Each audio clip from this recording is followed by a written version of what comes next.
Welcome to the DD show clips. हमारा उद्देश्य है कि आप कम समय के अंदर ज़्यादा चीज़ें सीख पाओ, तो देखते रहो और सीखते रहो। एक और बहुत बड़ी चीज़ है, अगर आप देखोगे कि बहुत सारे लोगों को ना थोड़ा सा इन्फीरियरिटी कॉम्प्लेक्स रहता है कि यार मेरा साइज़ छोटा है ना। ये बहुत बड़ा मिथ भी है एक तरीके से देखा जाए। इसके ऊपर थोड़ा डिटेल में जाएंगे। एक्चुअली मैं डिटेलिंग में इसलिए बता रहा हूँ, जब मैं क्लिटोरिस की बात करूँगा या जब मैं उसकी बात करूँगा तो शायद मैं उसमें ये भी आपको बताऊँ इसको कैसे आप रेक्टिफाई कर सकते हो। श्योर, ठीक है। So just wanted to know कि मैंने बहुत सारे एडवर्टीजमेंट देखे, कहीं पे वेबसाइट पे चला जाता है, XYZ वेबसाइट पे चला जाता है, तो उसमें आया कि साइज इंक्रीज करना, या न्यूज़पेपर वगैरह में आप एडवर्टीजमेंट देखते होंगे। बट मेल, अभी जैसे हम बहुत खुल के बात कर रहे हैं because you are educated, I am educated and we are providing hell lot of value over here कि ज़्यादा से ज़्यादा लोग सीख जाए, लेकिन ये मैन टू मैन ऐसे कोई बात नहीं करता किसी से। एग्जैक्टली नहीं करता। तो मैं चाहता हूँ कि इस पॉडकास्ट से जितने भी मेल हैं जिनको नहीं पता है, या जितने फीमेल को नहीं पता है कि एक दूसरे के साथ वो ओपन अप नहीं होते, किसी का ईगो हर्ट होता है, किसी की फीलिंग्स हर्ट होती है, तो मैं चाहता हूँ कि इस पॉडकास्ट को देख के ना वो सारी चीज़ें समझ जाए कि आपको अपने पार्टनर से भी कैसे बात करनी है, and if there is a problem then you need to discuss actually right. So just wanted to know ये साइज वाली चीज़ों के ऊपर थोड़ा सा लाइट डालिए, इट इज़ इम्पॉर्टेंट और नॉट। ठीक है। साइज़ कभी मैटर नहीं करता। अगर मैं एज एन इंडिया की बात करूं तो, या फिर मैं चाइना की बात करूं, या फिर मैं जापान की बात करूं, तो हमारे साइजेस हमको जो मिले हैं वो बेसिकली हमें अपने जीन से मिले हैं। ठीक है। अगर इंडियंस के एज़ कम्पेयर टू नाइजीरियन से छोटे हैं तो इसमें कोई बुरी बात नहीं है और इसमें कोई दिक्कत वाली बात नहीं है। छोटा बड़ा कभी मैटर नहीं करता। एक्चुअली अगर मैं नॉर्मली फीमेल प्लेजर वाली भी बात करूं तो वो एक पॉइंट है जहां पर बेसिकली प्रेसिंग या कोई भी हैंड यूज़ करके या सिर्फ नॉर्मल लो जॉब देकर भी उनको प्लेजर दिया जा सकता है और नेक्स्ट लेवल पे प्लेजर उनको मिल सकता है।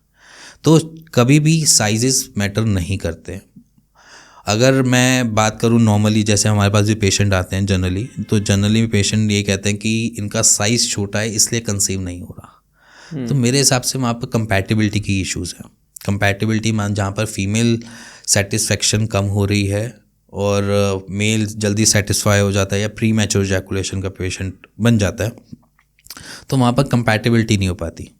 हम स्पर्म भेजते तो हैं बट उनकी इम्यूनिटी, उनकी बॉडी उसको रिजेक्ट करने में वहीं तक ही सीमित हो जाती है कि वो अपने आगे वाले मूवमेंट को, या जैसे मैं बोलूँ कि अपने यूट्रस को या अपने फैलोपियन ट्यूब्स को खोलती ही नहीं है ढंग से। जब वो खोल ही नहीं पाएगी तो स्पर्म जाएगा ही नहीं वहाँ पर, और स्पर्म जाएगा नहीं तो पेनिट्रेट नहीं कर पाएगा। तो पेनिट्रेट करने के लिए बेसिकली दोनों का प्लेजर होना, या दोनों का प्लेजर या ऑर्गेज़म फील होना, अराउजल होना ज़रूरी है। ऐसा नहीं है कि सिर्फ मेल हो जाएगा तो फीमेल बॉडी नहीं हो तो वहाँ पर काम नहीं बनेगा। फर्टिलिटी इश्यूज़ वहाँ पर भी आते हैं। तो इसीलिए मैं कहता हूँ कि जब ऐसे कोई चीज़ें हैं रिलेशनशिप में तो डिस्कस करो। एज एन फीमेल को भी मैं कहता हूँ कि अगर आपको लग रहा है या फिर कुछ लग रहा है तो डिस्कस करो। और इवन मेरे हिसाब से हर एक मेल को अपनी परफॉर्मेंस पूछ लेनी चाहिए, how is it. For sure मैं आपसे ना कुछ चीज़ें ऑडियंस को बहुत क्लियर करना चाहूँगा इस पॉडकास्ट के थ्रू, कि बहुत सारे मेल्स को एक्चुअली में नहीं पता है कि वो अपना कर जाते हैं और उसके बाद हो गया। बट उनको ये भी पता होना चाहिए कि इसी तरीके से, जिस तरीके से आप सेटिस्फाई होते हैं, इसी तरीके से वुमेन भी सेटिस्फाई होती है, और उस पर ज़्यादा ध्यान नहीं देते। वो ध्यान क्या नहीं देते कि एजुकेशन ही नहीं थी तो उनको पता ही नहीं है उस चीज़ के बारे में। The most important thing is कि वो फीमेल भी डिस्कस नहीं करती है। मैं एक केस स्टडी देख रहा था, एक वुमन का डाइवोर्स हो जाता है, वो ये बोलती है कि आज तक मैंने ऑर्गेज़म फील नहीं करा इन लास्ट 24 ईयर्स। सो इसका मतलब उसकी भी गलती है क्योंकि उसने बताया नहीं अपने पार्टनर को। इट इज़ वेरी इंपॉर्टेंट कि जो कन्वर्जेशन हो रही है वो 2 वे होनी चाहिए। सो इसके बारे में आप कुछ बोलना चाहते हैं?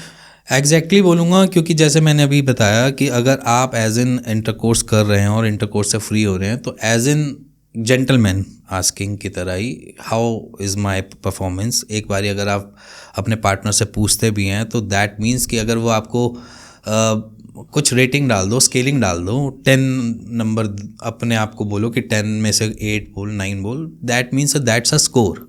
आप उस स्कोर को ऐसा मत लो कि दैट्स अ जज, दैट्स नॉट अ जज। आप बस इतना समझ सकते हो कि अभी वो सेटिस्फाई नहीं हुई है, तो इट मीन्स कि you need to work on that. हमें वहाँ पर काम करने की रिक्वायरमेंट है जिसको हम उसको सेटिस्फाई कर सकें। अब क्या होता है बेसिकली, ये नॉर्मल क्वेश्चनिंग नहीं की होती। अगर मैं बात करूँ, एक नॉर्मल जेस्चर से भी बात करूँ, एज ए मेल वो करता है, देन नॉर्मल उसके लिए वो फीमेल क्या है क्या नहीं उसके लिए वैल्यू ख़त्म हो जाती है, क्योंकि उसके मेंटल लिए ऐसे बने हुए हैं। क्योंकि हमारी एक सोसाइटी जो है मेल डोमिनेटिंग सोसाइटी है, तो उसके हिसाब से फीमेल की फीलिंग कुछ है ही नहीं। तो यहाँ पर फीमेल की फीलिंग्स मैटर इतनी ही करती है जितनी मेल की करती है। हमेशा उस मोमेंट के बाद, आफ्टर योर इंटरकोर्स, आप उनके साथ बैठो, बात करो, डिनर पे जाओ या खाना खाओ या एक हग करो। दैट्स अ जेस्चर, और एक जेंटलमैन जेस्चर होता है कि आप उसको केयरिंग दे रहे हो या एज ए पार्टनर को केयर दे रहे हो। अदरवाइज जो आपके साथ वो शेयर करना भी चाहेगी वो नहीं कर पाएगी, क्योंकि फियर फैक्टर। हम जिस सोसाइटी में हैं, मेट्रो सिटीज़ में, यहाँ पर प्रॉब्लम्स नहीं है, बट एज एन अगर आप विलेजेस वगैरह में जाओगे वहाँ पर ये बहुत प्रॉब्लम है कि फ़ीमेल कह ही नहीं पाती। तो यहाँ पर मैं अगर फीमेल की बात करूँ कि वो 24 साल से क्यों चुप थी, क्योंकि फैक्टर ही यही था, क्योंकि वहाँ पर मे बी शायद उसको वो एनवायरनमेंट ही नहीं मिला कि जिसकी वजह से वो अपनी आवाज़ रख सके। Correct. So just wanted to know, जैसे मेल को लगता है कि पेनिट्रेशन से woman feel very good about it, but I don't think सो।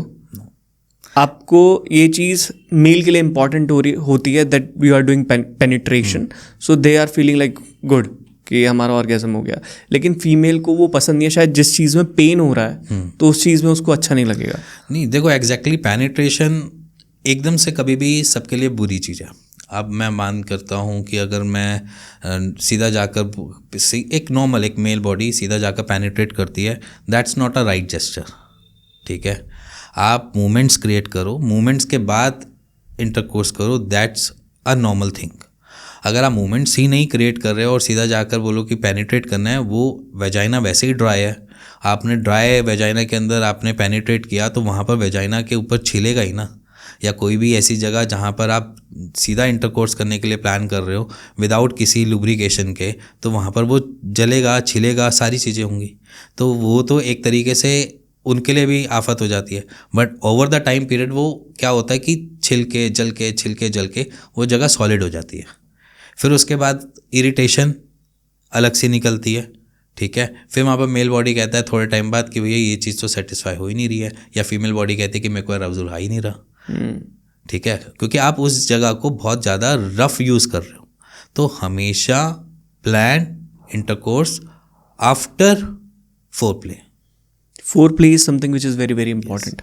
देखो फोरप्ले में बेसिकली अलग अलग होता है, जिसमें आप लव है, लव के साथ किसेस है, किसेस के साथ अलग अलग चीज़ें होती हैं। तो मेरे हिसाब से यहाँ पर जो किसेस या जो भी आपका एक तरीके से बॉन्ड है उसको थोड़ा सा लंबा करो, क्योंकि वो ऐसा नहीं है कि आपने सीधा अगर आपका एरेक्टाइल हो भी गया तो ज़रूरी नहीं है उसको पेनिट्रेट की तरफ ही लेके जाना। यूज़ इट लेटर, आपके पास पूरा टाइम है। ऐसा नहीं है कि वो आपको छोड़ के जा रही है या आप उनको छोड़ के भाग जाओगे या कोई आ जाएगा, ऐसी कोई जगह नहीं। तो बेसिकली उस मोमेंट को आपने सबसे पहले फोरप्ले की तरफ लेके जाना है। फोरप्ले में मैं हमेशा बात करता हूँ कि use your hands through vagina, और या क्लीन हैंड्स। आप क्लीन हैंड्स को यूज़ कर सकते हो, टॉय यूज़ कर सकते हो, इवन ओरल भी दे सकते हो। Use first. उससे क्या होता है कि पहले वो वेजाइना का जो सरफेस है वो बेसिकली हमारे से ज़्यादा न्यूरॉन्स के साथ है। हमारे पेनिस में इतने नहीं है न्यूरॉन्स जितने वहाँ पर एक्चुअली प्रेजेंट है। 8000 न्यूरॉन्स होते हैं बेसिकली वेजाइना के ऊपर वाले पार्ट में। ठीक है, तो वो इतने ज़्यादा होते हैं कि उनको वहीं से ही प्लेजर स्टार्ट होता है। तो ज़रूरी नहीं कि अगर आप डीप पेनिट्रेट करोगे तो वही सेटिस्फाई करेगा। डीप पेनिट्रेशन कभी भी सेटिस्फाई नहीं करता। तो deep penetration it's just a fake thing, जो कहते हैं कि आप बड़ा करो, जैसे एडवर्टाइजमेंट की बात करी कि बड़ा करोगे तो वो बेटर अच्छा है, वो फीमेल को ज़्यादा सेटिस्फाई करेगा। तो फर्स्ट मूवमेंट होती है उनके फर्स्ट पार्ट पे ही, जिसमें वेजाइना के ऊपर ही ये पार्ट होता है क्लिटोरिस। अब क्लिटोरिस को आप बार बार स्टिमुलेट करोगे या उसको थोड़ा थोड़ा आप इस तरीके से स्टिमुलेट करोगे तो वो वहाँ पर फील करेंगी। और जब वो फील करेंगी तो उनकी खुद की वेजाइना खुद से ही एक फ्लूइड रिलीज या वहाँ पर रिलीज़ करेंगी, जिसकी वजह से लुब्रिकेशन आएगी। और वो लुब्रिकेशन और उनकी रिलीजमेंट तक आप आधा सेटिस्फाई फीमेल को पहले ही कर चुके होगे। देन रही बात पेनिट्रेशन की, पेनिट्रेशन के साथ भी वो सेम प्रोसीजर चलेगा और वहाँ पर फीमेल बॉडी ज़्यादा सेटिस्फाई होती है। सो बेसिकली फंडा ये कहता है, बिना फोरप्ले के, बिना किसी आपके आसपास के बात के या कि बिना कम्युनिकेशन के वो चीज़ें नहीं हो सकती। तो बेसिकली यूज़ दैट थिंग और उसको यूज़ करो, देन उसके बाद लुब्रिकेशन खुद से ही आएगी और देन उसके बाद उसको इंटरकोर्स की तरफ लेके जाओ। देन उसके बाद एक जेंटल मैन की तरह एक वहाँ पर उनसे बात करो। अगर आप डिनर के टाइम पे हो या किसी ऐसे मोमेंट पे हो, तो मेरे हिसाब से उस मोमेंट पे male as a male body को खुद ही चाहिए कि कुछ उनके लिए प्रेजेंट दे, गिफ्ट दे या कुछ भी ऐसा कुछ दे जिससे उनको सेटिस्फेक्शन मिले कि हाँ भाई मैं I am in a right position, और वो आपसे कभी भी बात करने से डरे ना। Even people are not able to recognise कि क्लिटोरिस होता कहाँ पे है। ठीक है, आप एक बार थोड़ा सा बता दीजिए, क्योंकि अभी भी कंफ्यूज होंगे ऑडियंस कि उसको वो प्लेजर पॉइंट कहाँ पे रहता है। देखो, वेजाइना का पार्ट होता है, वेजाइना के पार्ट से सीधा टॉप पे ऊपर देखना, वो वाला मूवमेंट जो होता है वो क्लिटोरिस का होता है और उसी को स्टिमुलेट करने पे बहुत अच्छा लगता है, ऑर्गेज़म फील होता है। तो उसको फील करके थोड़ा सा रब करना। अगर आप बच्चे जो आपके व्यूअर कभी पॉर्न देखी होगी तो उसमें वो हमेशा फर्स्ट मोमेंट में हमेशा कुछ ना कुछ ऐसे यूटिलाइज करते हैं। उसके पीछे रीज़न यही है कि वेजाइना है वो पहले से ही लुब्रिकेशन या लुब्रिकेट हो जाए, अदरवाइज वो दोनों को ही पेन देती है, एज एन मेल को भी पेन देती है। Got it.